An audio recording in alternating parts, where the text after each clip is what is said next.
अंबडमध्ये शेतात गांजाची शेती, पोलिसांचा छापा, 22 किलो गांजा जप्त. अंबड तालुक्यात चक्क शेतात गांजाची लागवड.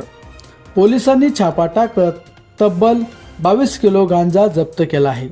या कारवाईत 5,58,675 रुपयांचा मुद्देमाल पोलिसांच्या हाती लागला आहे.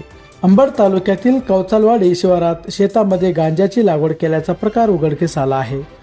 अंबड उपविभागीय पोलीस अधिकारी कार्यालय आणि अंबड पोलीस ठाण्याच्या संयुक्त पथकाने छापा टाकून तब्बल 22 किलो ओला आणि सुका गांजा जप्त केला आहे.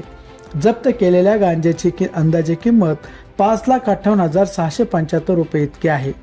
मिळालेल्या माहितीनुसार कौचालवाडी शिवारातील गट क्रमांक 847 मधील शेतात गांजाची लागवड करण्यात आल्याची माहिती पोलिसांना मिळाली होती. या माहितीच्या आधारे पोलिसांनी संबंधित शेतावर छापा टाकला. तपासणी दरम्यान गांजाची लागवड केल्याचे निदर्शनास आले आणि पोलिसांनी गांजाचा मुद्देमाल ताब्यात घेतला. या प्रकरणावरून कचरू शिवलाल घुसिंगे यांचे नाव समोर आले असून त्यांच्या विरुद्ध पुढील कायदेशीर कारवाई सुरू आहे.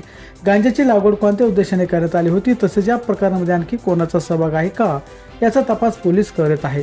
ही कारवाई अंबडचे DYSP सिद्धेश्वर धुमाळ यांच्या मार्गदर्शनाखाली करण्यात आली. कारवाईमध्ये पोलीस निरीक्षक संतोष घोडके, PSI भगवान नरोडे, आदिनाथ ढाकणे, पोलीस हवालदार बाबा डमाळे